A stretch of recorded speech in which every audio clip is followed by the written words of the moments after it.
লালমনিরহাটের তেঁতুলিয়া নদীর মাঝখানে অবস্থিত চর কচুয়াখালীতে দুপক্ষের মধ্যে সংঘর্ষে অন্তত 8 জন আহত হয়েছে। এর মধ্যে একজনকে ভোলা সদর হাসপাতালে স্থানান্তর করা হয়। বাকি 7 জনের মধ্যে 4 জনকে লালমোহন হাসপাতাল এবং 3 জনকে চরফ্যাশন হাসপাতালে ভর্তি করা হয়।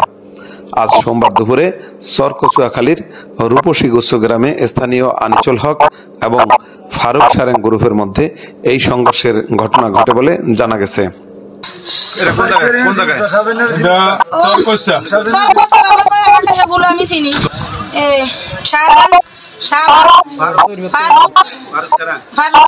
এরা কি আপনার ঘরে হামলা করছে? এরা যায় আমার ঘরে যায় কুবাই গাড়ি কুবাই কাবাই ঘরটা মোবাইল টোবাইল টাকা পয়সা দেন যা আছে সব লয়ে গেছে সুকে সুকে ভাঙে সুরে। কেন এটা করলো কেন? কেন করলো আমরা একজন ডাকাতি করতে যায় কেন করছে এটা বলতে দিন আসুকার যায় এটা করছে। লালমোহন থানার ওসি সিরাজুল ইসলাম জানান, এই ঘটনায় এখনো কোনো পক্ষ থানা পুলিশকে জানায়নি, তবে অভিযোগ পেলে আইনগত ব্যবস্থা নেওয়া হবে। ঘটনার শিকার আনিসুল হক জানান, তিনি সপরিবারে ওই চরে বসবাস করেন এবং অন্যের কাছ থেকে প্রায় 5 একর জমি 1 সোনা লিজ নিয়ে চাষাবাদ করে আসছেন।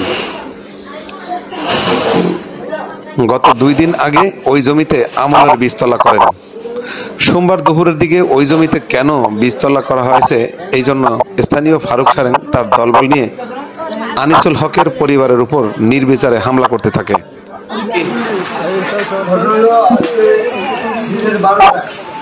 আমি আমার বাসা করেছিলাম আমার বাড়ি ফারুক সারেং, তারপরে আলামিন,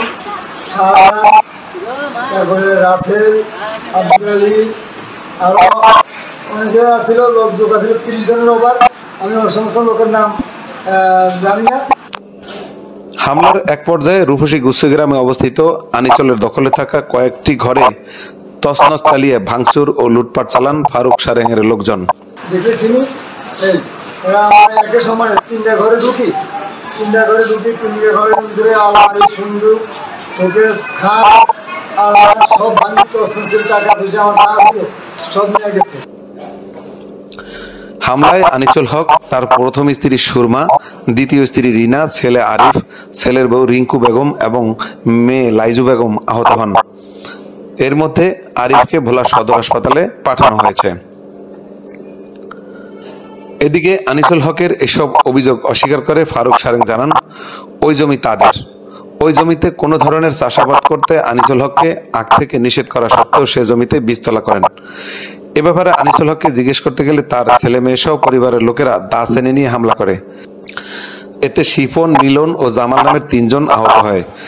এদেরকে চরফ্যাশন হাসপাতালে ভর্তি করা হয়েছে। শরীফ, শ্বশুর, বোন, ভাই 3 বার।